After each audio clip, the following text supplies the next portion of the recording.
Hello, hello, everyone. Good evening.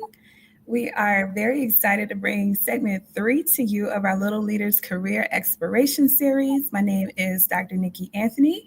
I am the founder and the ED for Little Hands, Big Hearts, Little People Service Organization.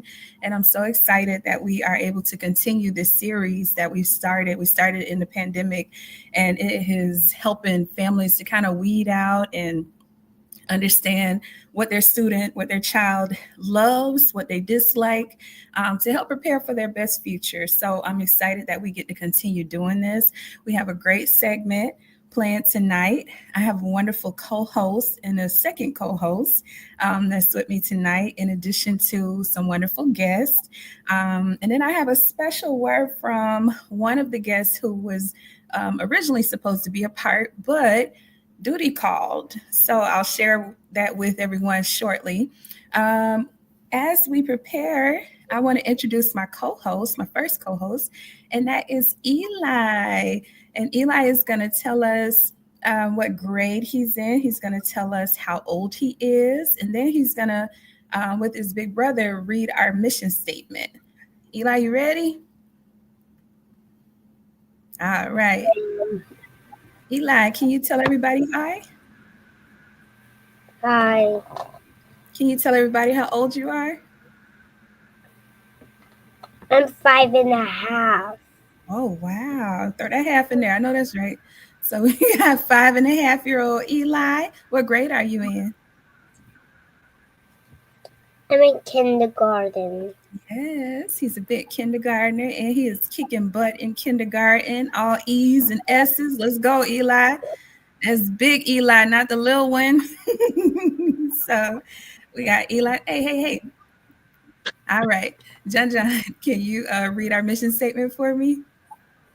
The mission statement.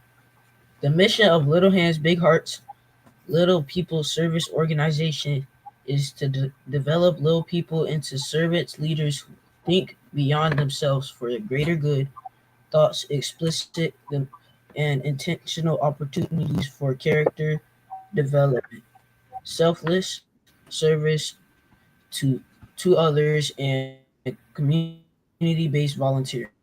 Thank you. Good job. John, would you like to share what grade you are?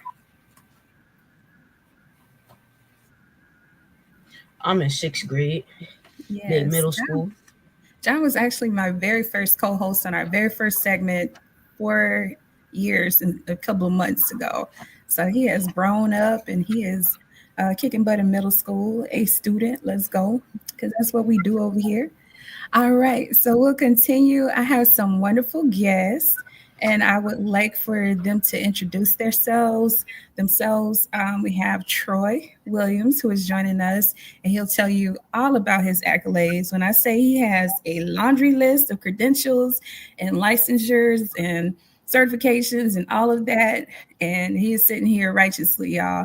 And then we have Dr. Jazz Montfort Kirkland. Dr. Jazz as well, just a laundry list of credentials. So I will have them. We'll start with Troy, and then Dr. Jazz. If you all could just introduce yourselves and tell the people who you are. Shout out to your families. Thank them for letting us steal you for the night. All right. So my name is Troy Williams. Currently, I'm the director of football strength conditioning at Hampton University. My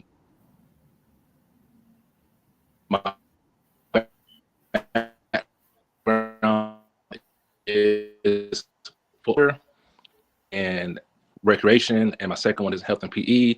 I have a master's from the University of Central Missouri in exercise science.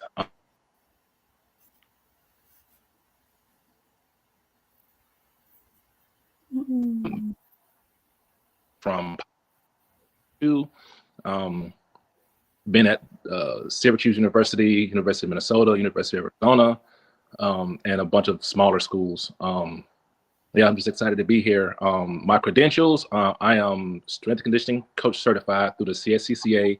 I am also a mentor, and in May, I will be inducted to the class of 2025 Master Strength and Conditioning Coaches as a master.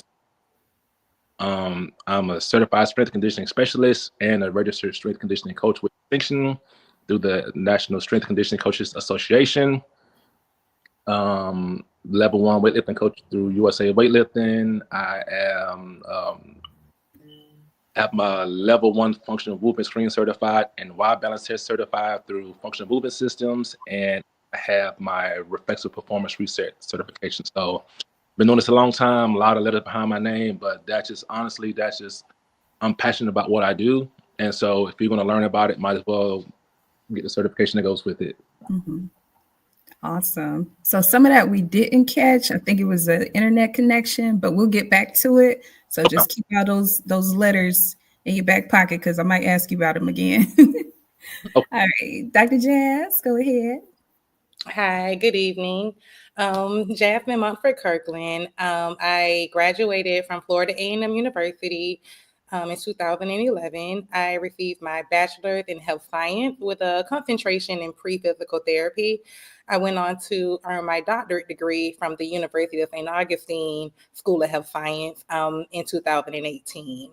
I started off doing a lot of geriatric care at a skilled nursing facility. That's where my early background kind of came in.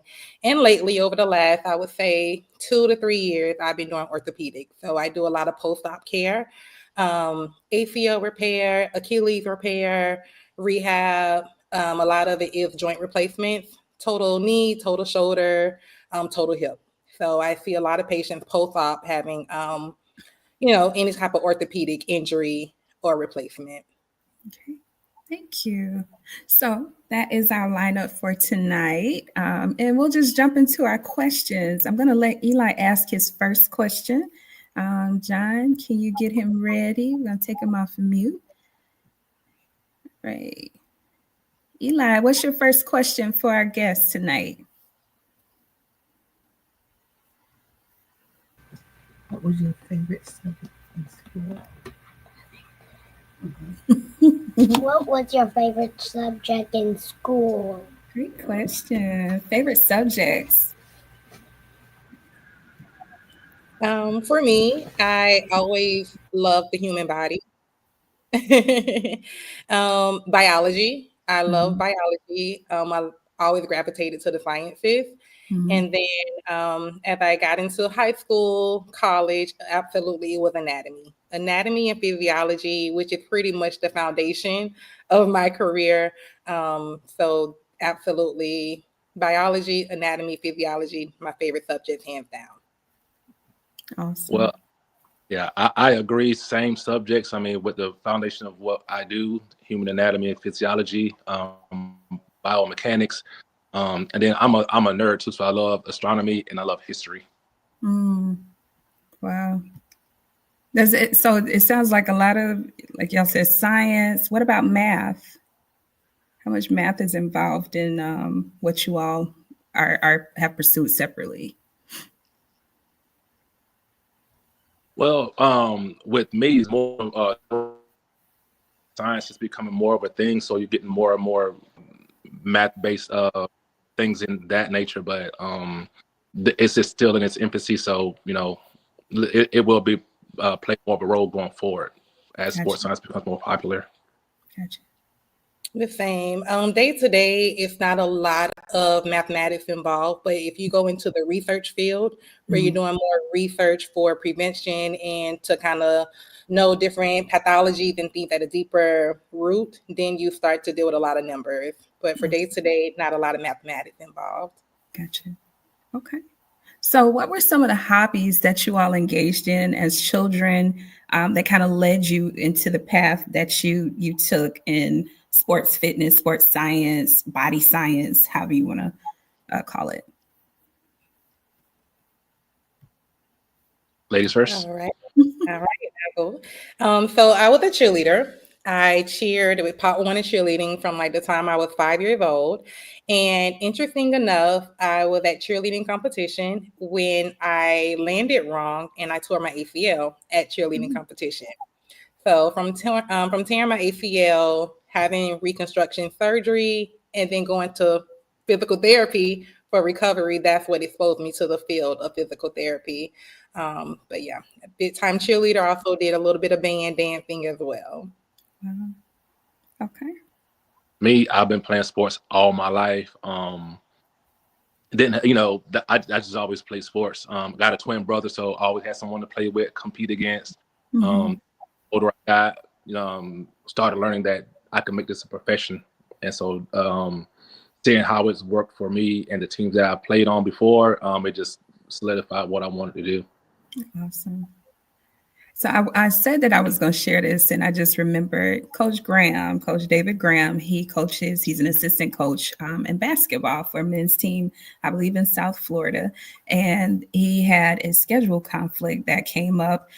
So Coach Graham, if you're out there, feel free to jump in the comments and share your responses. But what he has agreed to do is share a day in the life of himself as a coach with his players, what they do. So that is forthcoming. I wanted to clear that up. So that's forthcoming. I want to say thank you to Coach Graham for agreeing to do that, because he is just one of those people that operates with integrity, which I think is a strong character trait for any profession that we go into. But I'll share a little bit later if I get a chance to on how I met him probably 12, 13 years ago. And it was basically integrity that kind of helped us connect. So thank you, Coach Graham. And we look forward to hearing from you.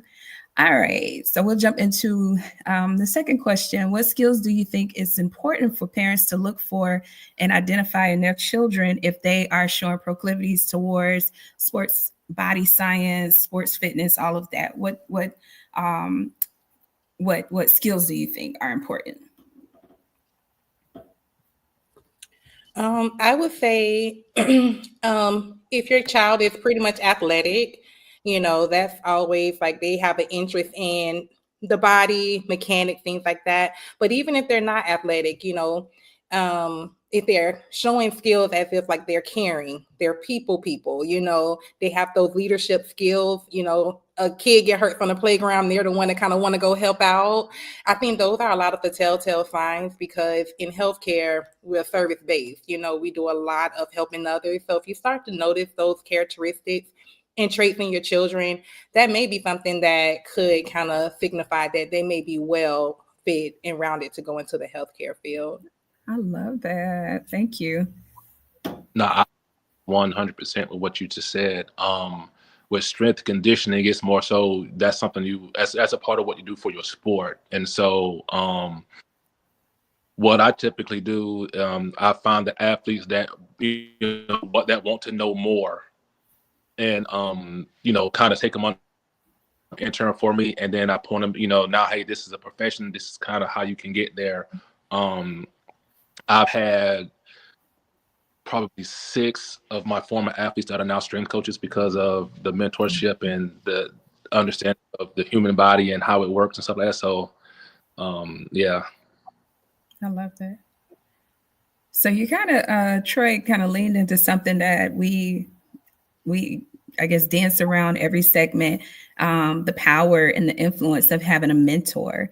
So can either of you share about your mentor experience, whether it's someone that you had in your life or someone that you're becoming for someone else so that they can become who they're supposed to be?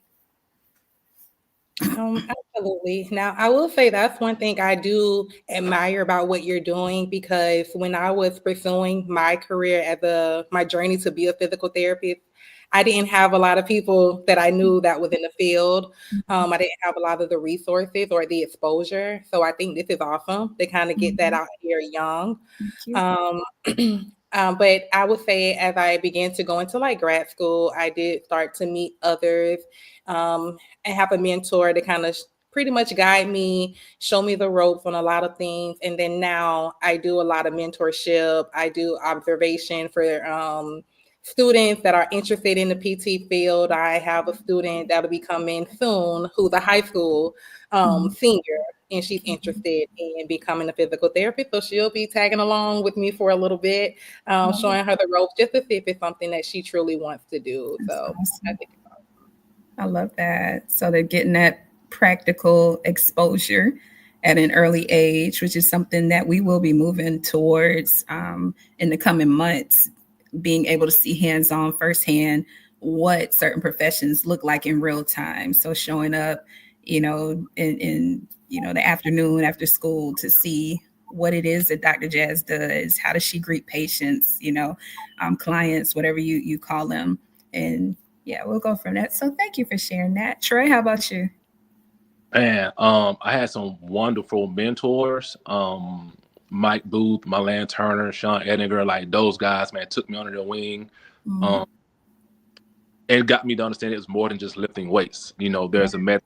The madness is, you don't just come in one day and just, this is what you're going to do. Like there's a plan, and how that plan's executed, how you perform. They taught me the actual, outside of just the weight room, but the coaching side of how to deal with coaches, how to deal with administrators. And this was over 20 years ago. And so I take that same thing and I instill that into my mentees and things like that, just so they don't have to go through the same things I went through going forward. And so I just try to keep it like, I don't want, there's good and bad in every profession, but I want to get them the more positive. And so they see that bad side of it. And so I try to stay on that side. Also the educational part, again, it's not just lifting weights, it's understanding the human body, understanding what the human body can handle, understanding the differences in genders and how that affects performance.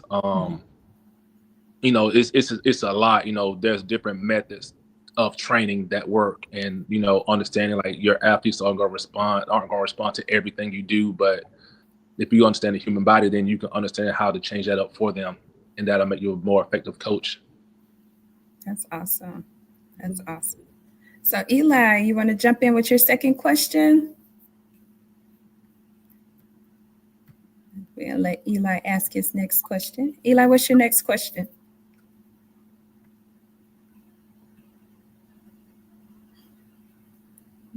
Uh-oh.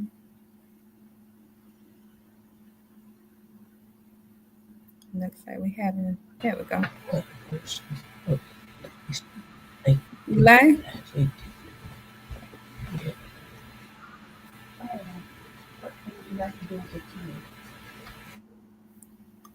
What do you like to do when you was as a kid? Say it one more time.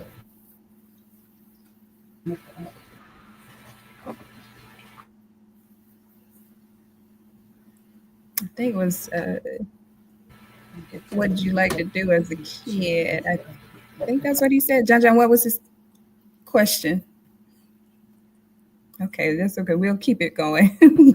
So what communication skills do you feel are necessary for people who are looking to go into your respective fields? What communication skills? For PT, I would say you definitely have to have strong verbal communication skills. Not only when you're speaking with your patients, a lot of times you're corresponding with other disciplines. So you're speaking to surgeons, you're speaking with other doctors, sometimes insurance. So you definitely want to have good, solid communication skills verbally. But I think another big one is active listening.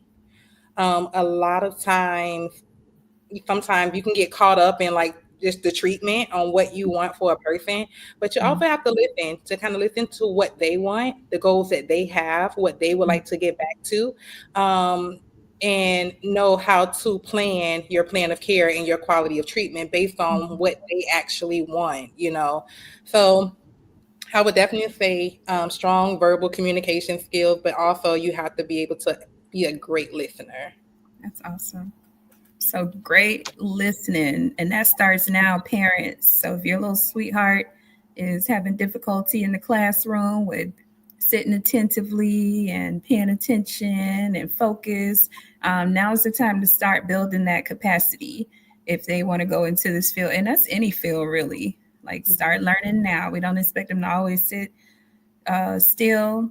There's actually science, if I'm not mistaken, Jazz, you can help me with this, but little boys aren't meant to sit still consistently because of their body structure. So that's an unrealistic expectation.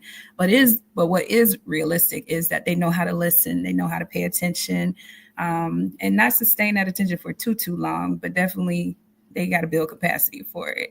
All right. So I love that. Troy, did you want to jump in and add anything? No, yeah, definitely. When you're dealing with athletes from different backgrounds, you have to be a people person. Like she said, you have to be able to be a listener, great listener. As a strength coach, you're going to spend more time around those athletes, and so they're going to tell you things that they won't tell their coach, and so you become that confidant, and so they have that trust. Yeah, you just have to be able to communicate because you're have to speak in front of people, in front of crowds, so you can't be shy. You know, you have to be able to get your message across with what you want. And you have to be a willing listener, because again, some things may not work for certain athletes, so you have to be able to listen and see, be able to make that adjustment so you can train them effectively. That's good. So we're coming back to listening, parents. Build capacity in the home. Let it translate into the classroom. Let it translate into the sports arena if they play sports, any civic organizations. But it starts with you at the home. I love that. And you talked about trust. So I'll jump in with my story about Coach Graham real quick. This was maybe about, I think, 12 or 13 years ago. I was the chairperson for Literacy Week at my school. And the previous year, I served as the chairperson for Literacy Week. And the team that we got the year that I met Coach Graham, we attempted to have them come and share with us the previous year, and they dropped the ball. So when I contacted them again, I kind of put it out there. I tried this last year. It didn't work last year. Y'all better not let me down this year, right? And so in doing so, I got a response back from Coach Graham. We're not going to let you down. So we get to the day that they're supposed to show up. He was going to bring some players, and they were going to share, their experience as ABA players and all of this. And it was around the time that we were starting our assembly, and I don't see him.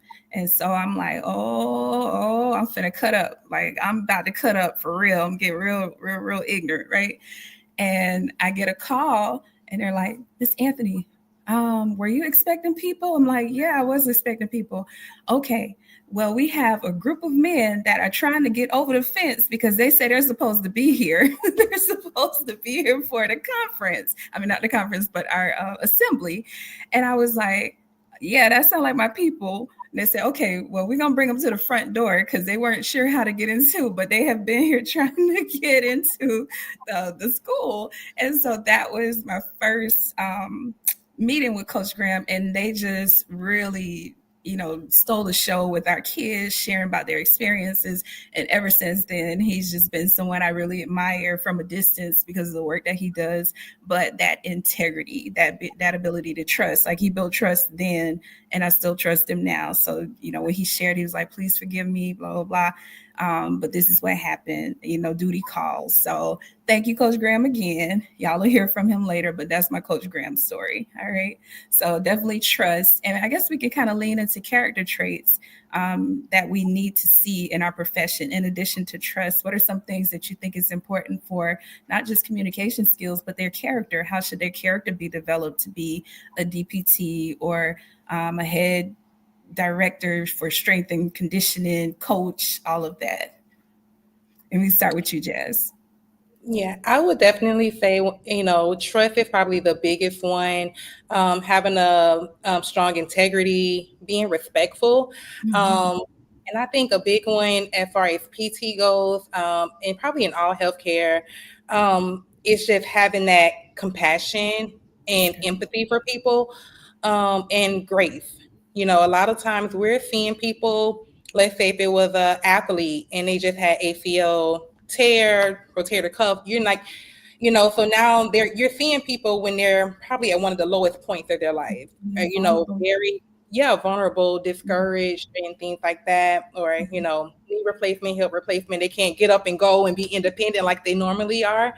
So understanding their situation, being very compassionate, very patient, but also know when to kind of push, Yes. So kind of that fine balance to know that, what, I know you're a little discouraged right now. I understand, and it's okay to feel these emotions, but we got to get you there. We're going to get you back. We got to work, So I think those are a lot of characteristic traits that you really have to have if you're going to succeed in healthcare, as a PT, or any kind of service base where you're helping people. That's so good. Thank you. Good job. Troy, did you want to jump in? I would agree with everything she said. I would also add, I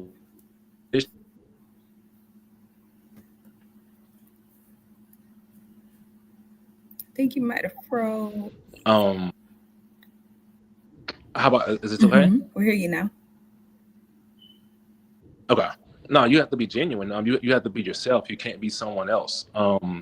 With the world of strength conditioning, it's, you see a lot of guys that are yellers and screamers, and they want all the attention. At the end of the day, it's about the athletes. What am I, helping these athletes? So it can't be about you. And you hit a whole line. They don't care how much you know until they know how much you care, and you have to care about your athletes. That's really good. So compassion, we heard, definitely compassion. And that's, I think that at the heart of servant leadership. So I would call all of you, both of you, servant leaders in your respective fields, knowing you're the expert. You can tell people what to do, but approaching people, from that place of compassion and knowing how to deal with them from that place. I really, really admire that. Thank you. So is there any reason that you would encourage people to try a different profession from the one that you're in? If so, what is that reason, or what are those reasons and why? No, I mean, for me, I always knew I wanted to be in this field from an early age, early high school. So I can't really say there's a reason that I would kind of steer, incoming students or people interested in the field away. What I will say is that rehabilitation, it is very broad. So even if physical therapy may not be for you, maybe you don't want to have to deal with, having to stand people up or walk people or know all the anatomy and physiology of everything. You also have speech therapists. You also have occupational therapists. You have respiratory therapists. So you have, in the whole rehab sector, there are a lot of different avenues. So even if PT isn't for you, and maybe there's a ton of great careers in healthcare, in rehab. You have strength and conditioning, everything. So athletic trainers. So it's a lot. So you always can kind of just find your niche. That's awesome. Troy? Yeah, I would say kind of the same thing, except with strength conditioning, if you want to go personal training, because in this field, especially,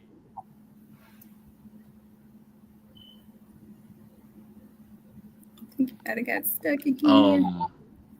Meaning, with let's say with football, right? If you're just a football strength coach, you're tied to that head football coach. So when he gets fired, more times than not, you're going to be fired. Oh, wow. And so, if you're chasing the logos and the money, you have to understand that that's part of it, That's good. You're at the smaller schools, let's say I was at Albany, I had all 13 sports. Well, I'm not tied to a coach.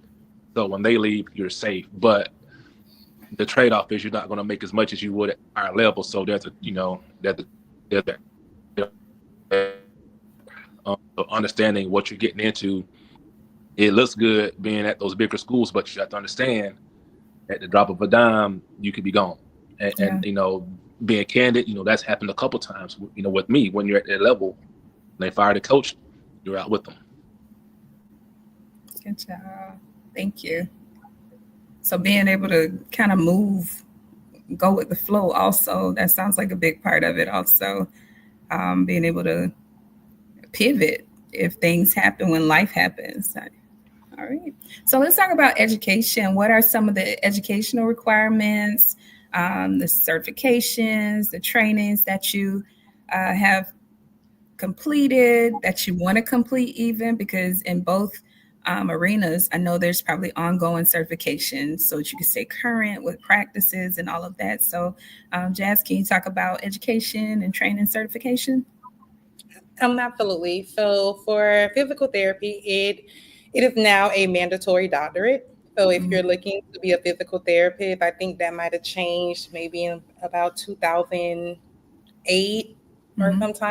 Could be wrong, but it became a mandatory doctorate. So you will have to get your 4-year degree, bachelor's degree, and then you'll be going to school post grad to get your graduate degree to receive your doctorate. And that may be another 3 to 4 years, just depending on the program. Outside of that, there's a ton of specialties. So in physical therapy, kind of regardless of what you have done, most of the doctors, surgeons, they're going to have you go to physical therapy. So whether you had a heart attack, physical therapy. Right. We had a stroke, physical therapy. Tore your ACL, physical therapy. So it kind of is very broad. So under all these different umbrellas, there is certifications. Mhm. So I've been certified in like myofascial release, and now that has to do with a lot of manual therapy. We use our hands for a lot to kind of sometimes get into the muscle, get into the tissue, and kind of manually make adjustments and things like that. I'm also looking into currently, because I've been in orthopedics for a little minute, kind of getting certified and specialize in orthopedic injuries and sports medicine. So that's something I'll probably start to work on within the next year or so, because I'm kind of in my little happy place where I'm at now. Okay. Troy? Education wise, at least a bachelor's in exercise science or something related. A lot of these organizations don't let you get certified unless you have that. And by 2030, that's going to be fully integrated into all of these certifications. Then have to have the understanding of the human body, how it works. As far as certifications, there aren't. There's the accredited certification, so your strength conditioning coach certified and your certified strength conditioning specialist. Those are the two big ones. And you need to have those to work at most universities. Outside of that, it's kind of what you want to do. So like if you just want to have just your CSCA, you will still be fine. But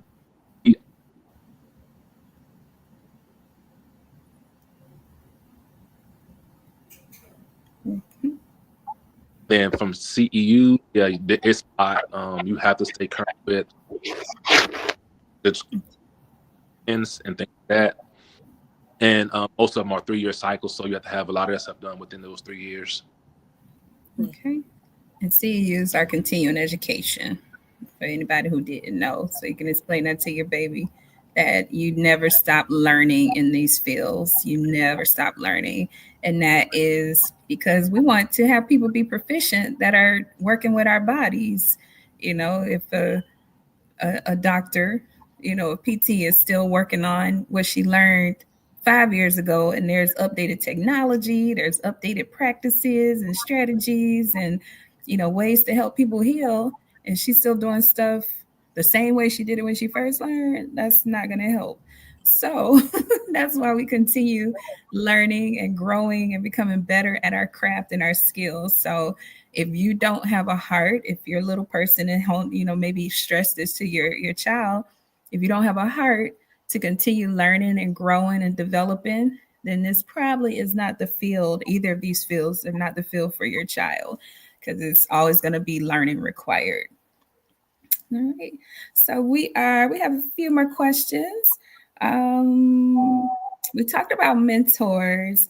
Do you have a story of someone that kind of sticks out to you as far as a mentor is concerned? I think Jess talked about someone that's going to be coming in pretty soon.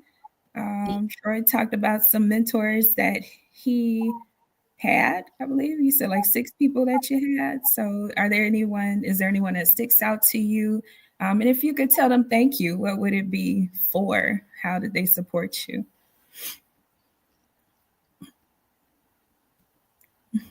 I would say I have a few. I would definitely say Marlo Rivers. She is a physical therapist.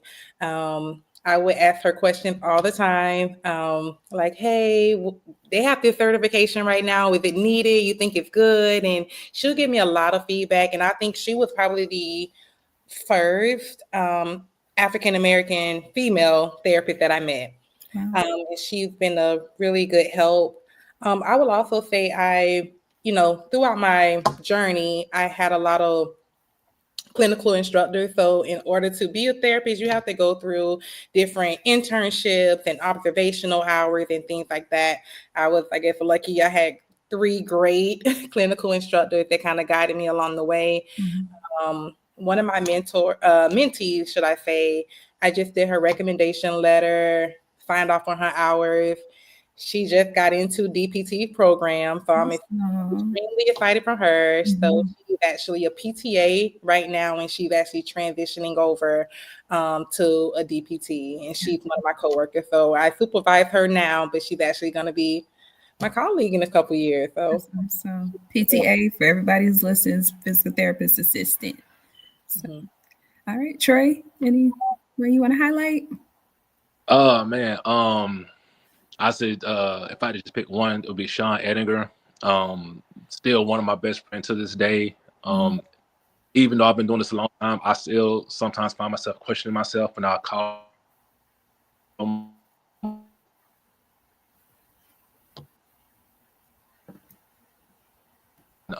He's the one that kind of put that confidence in me, especially at the collegiate setting. That's the one. If I had to just pick one, it would be Sean Ettinger. Gotcha. Okay. All right. So what insights have you gained about yourself in your career advancement? What have you learned about Dr. Jazz as she's daily becoming more and more Dr. Jazz and Coach Troy? I would say that I'm learning that I'm a lot more patient than I thought, but I've learned to really kind of have a lot of grace. I kind of, at the PT, we spend a lot of time with our patients, so it's not like where you go to the doctor, you see them for 30 minutes and you don't see them again for another couple months. We kind of see people 2, 3, all times of the week. And so we're learning about their families, learning about their lives, what they did for a living. And I've learned that a lot of their stories, I just kind of grasp to them. And I promise you, each patient that I've had, I've learned something. So I'm there to do therapy with them, but I'm learning that I'm a true student. I'm always like a sponge. So I have patients that whether they worked as an accounting, did stocks, or was a farmer, I'm just like always soaking up all the information. And I think that's one thing I'm learning about myself is that I truly enjoy, learning about people, learning about their lives. And, it's an always learning process that people's stories can resonate. And I love that human connection that you are making with your clients, that you are invested in their lives. So you don't just want to see them heal for just to be healed, but so they can go back probably to a sense of normalcy in their lives, that they can live their best lives, as they transition back and heal well. So awesome. Troy, how about you? What have you learned about Coach Troy? I'm a lot more patient, understanding. Just looking at the time from when I first started, it got to be done this way. It has to be this way. And understanding that, again, the human body doesn't react the same to everything you do. And so over the years, it's becoming way more understanding. So breaking that rigidity, I like that. Yeah. And that's something I've had to learn, like in a different field, obviously. But I think sometimes we can be so staunch on what we know, and we don't give ourselves, there's growth in being flexible and pivoting and being able to shift as needed. So I love that. I love that. So I want to talk about your parents. How did your parents encourage you as you went through your journey, as you're going through your journey, even of, totally becoming Dr. Jazz, Coach Troy? How have your parents and loved ones surrounded you and kind of pushed you and supported you on your journey? My parents, I just love them to death. They're But no, they've always kind of pushed me and have been very supportive. So even if it was things that they didn't always quite understand or know, they would, what do you need? What can I help you with? And baby, sometimes it was just a prayer, like, I'm gonna pray with you. I don't know about this, I don't know about that, but they've always encouraged me, helped me. Our journey was very, very long and very, very tough. Yeah. But I appreciate them so much because they have always believed in me, even when those times I doubted myself. They were like, you're made for this. My parents are very religious, so it was always, your God's child. He's not gonna leave you. And I think in the midst of going through a lot of rigorous coursework and things like that, it was that support, those prayers, and just having someone that believes in you even when you are questioning yourself. It carries you over. It really does. That's so good. That's so good. I'm gonna come back to you, Jazz. Go ahead, Troy. Yeah, they've always been super supportive. I mean, you've been knowing me pretty much my whole life. My family, when my sister died, like, they would stop everything to come watch me and my brother play. Wherever we went, they was always there. Continue to push us to be our best. And so whatever once we went off to college, they would still drop everything, come see us play. Yeah, they just push us. They put those words of encouragement in us all the time. Just, hey, so just feel like, they were there. So just didn't want to let them down. That's so good. And I love what Jess said, even when you're going through that coursework and your parents like, I don't know this stuff. And that's totally fine. They don't know that stuff, but what they do know is how to tell you that you know it and that you can keep pushing and that you better not stop because you have support behind you and they can pray. I know for me, going through my doctoral program, it was so many times when, I'm sitting up late and I need to go home, but I'm sitting with my dad and the encouragement was, you haven't eaten. Let me make you a sandwich. Let me do this. Let me, just the small things. So I guess, how would you encourage parents to encourage their children that are going through hard times academically? Maybe they are struggling in a course. Maybe, they're having a little difficulty comprehending now, later. How would you encourage parents to encourage their children? I would say it kind of always, because it's not like a cookie cut thing. Everyone is going to learn at a different pace, and you kind of figure out what is their best style. Are they more hands-on? Is it more, just kind of, they can hear it and grasp it, but everyone is different. And I know for me, I'll give a story. When I was in grad school, we had to know about the brain, and it was just, I'm trying to remember all these arteries and vessels and everything. My sister-in-law purchased me a coloring book. At like 22 years old. But that's what it took for me. I started to color and learn the different pathways and things like that. And I could see it visually from the brain going down to the spinal cord, going to everything else in the body. So I would say you kind of got to figure out what is best for that child, because everything is not going to be the same across the board. And then programs like this expose them to a lot of things. When I was growing up, I'm like, healthcare, either you got to be a doctor or a nurse, but now if you have programs that are kind of exposing kids at a very young age to try to get them involved in these different programs so they can see that it's a lot of different fields and careers that's available to them. That way you can start them early into getting those building blocks to where they want to be. I love that. Thank you. Shameless plug for us from Dr. Jazz. Shout out to you. All right, Troy, how would you encourage a parent? Just be there for them. You may not have the answers for them, but them knowing that you're there and that they have your support means a lot as well. And it could be little, like you said, like your dad. You would be stressing, he would go get your like little like that means way more than a lot of people think. Again, you may not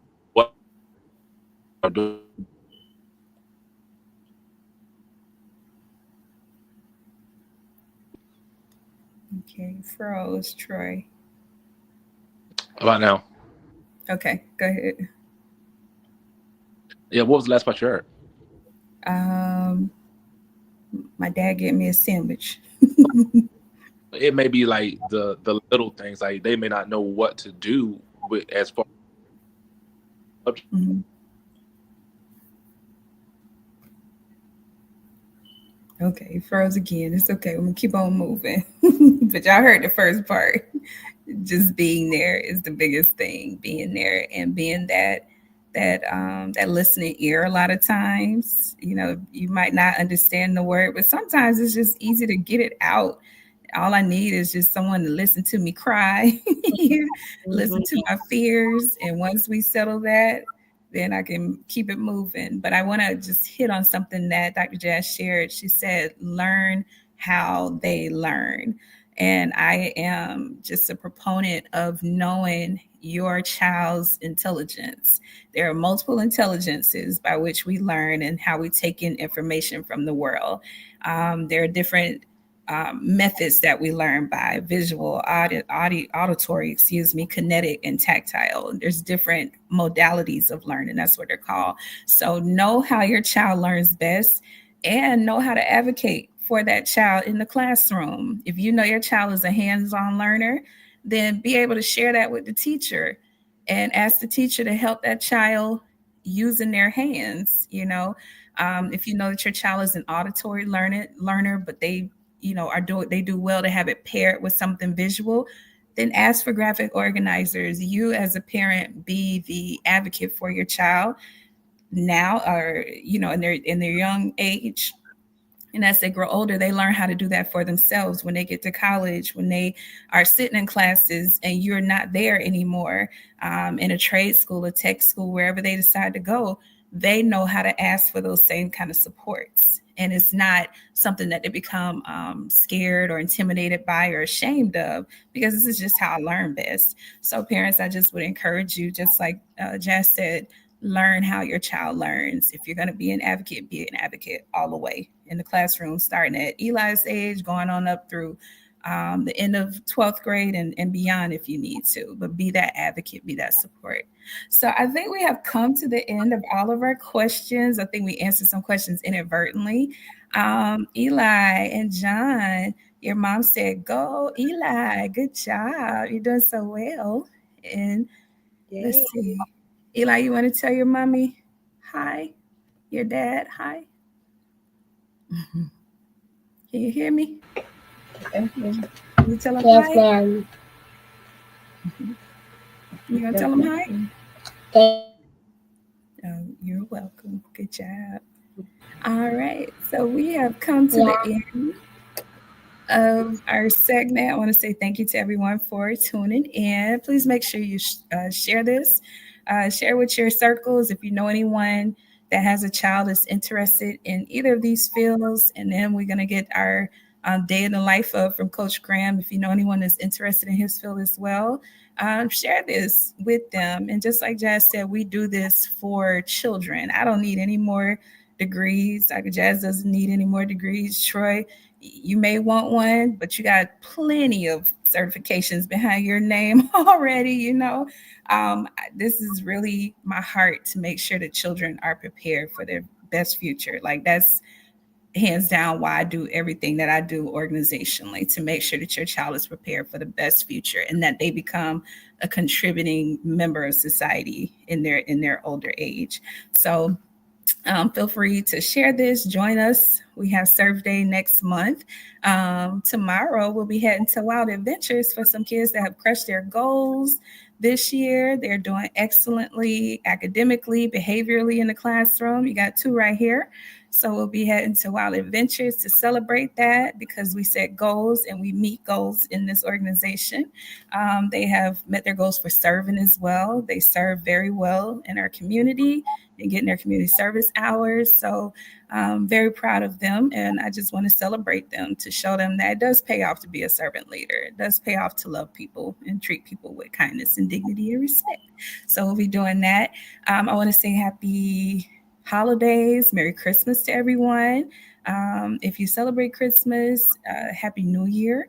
and we'll see you in the new year. Thank you so much, Dr. Jazz and Troy. I want to say this real quick. Thank y'all for joining us. Number one, I really appreciate the dialogue and the discourse tonight. If anyone wanted to ask more questions, is there a way that they can contact you? And if not, that's totally fine.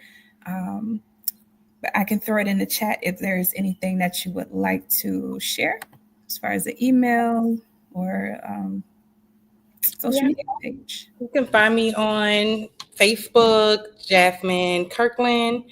Also, my email address, it is jasmine.montford@yahoo.com. So feel free.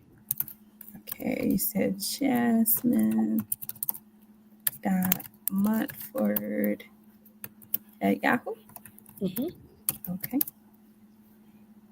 And Coach Troy, how about yourself? Uh-oh. Let me fix that. Yeah, Facebook by Williams. My email is williams@gmail.com.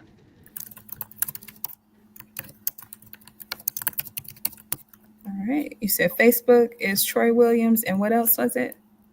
The email is tlwilliams56@gmail.com.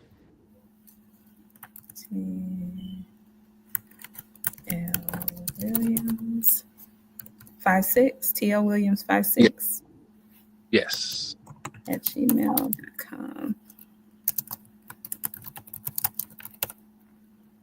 All righty. All right. Do y'all have any final words? If not, then we'll end. But if you have anything you want to say as a final word, go ahead. I think I mentioned it earlier. Thank you for this platform, what you're doing. I think it's really awesome. I think it's going to be very beneficial to a lot of kids to get that exposure, to know what's all available out there. I think this is awesome. So all the kids and students that are out there, you got this. Keep going, keep pushing. It's going to be a lot of people. We want to make sure that you see a lot of people that look like you. That's and then when you're there, you got to be the one to make sure that the ones coming after you look like you as well. So, yeah. Representation. Yeah, it matters. It matters. All right. No, Coach Trey, you got anything?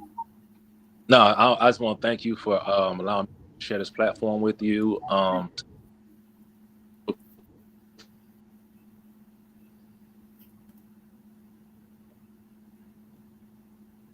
Find another room. So we heard a little bit of that. If you want to take a quick moment and restate that quickly. Yeah, no, just never stop learning. One thing I've learned is if you think you're the smartest person in the room, find another room. Ooh, that's so good. That's good. Good. That's very good. So you should never be the smartest one. Never. In the circles. I love that. That's something I practice. I know when I played sports, we call it training up. Make sure that you train up, meaning that you are around people who are better than you, who are faster, who are, more, they can catch better, they can, shift better, they can run plays better, because it pushes you to be better when you're around people who are better than you. So don't take that as an affront to your abilities. Take that as a learning experience that you want to embark on. I love that. Mm-hmm. So I will share that in the chat. But with that, I want to say thank you all for joining us. Make sure you share this. Hit the share button, hit the like button, and share it via YouTube. We have a YouTube link that you can share also. And y'all have a wonderful night. Merry Christmas. Merry Christmas. Good night. Merry Christmas.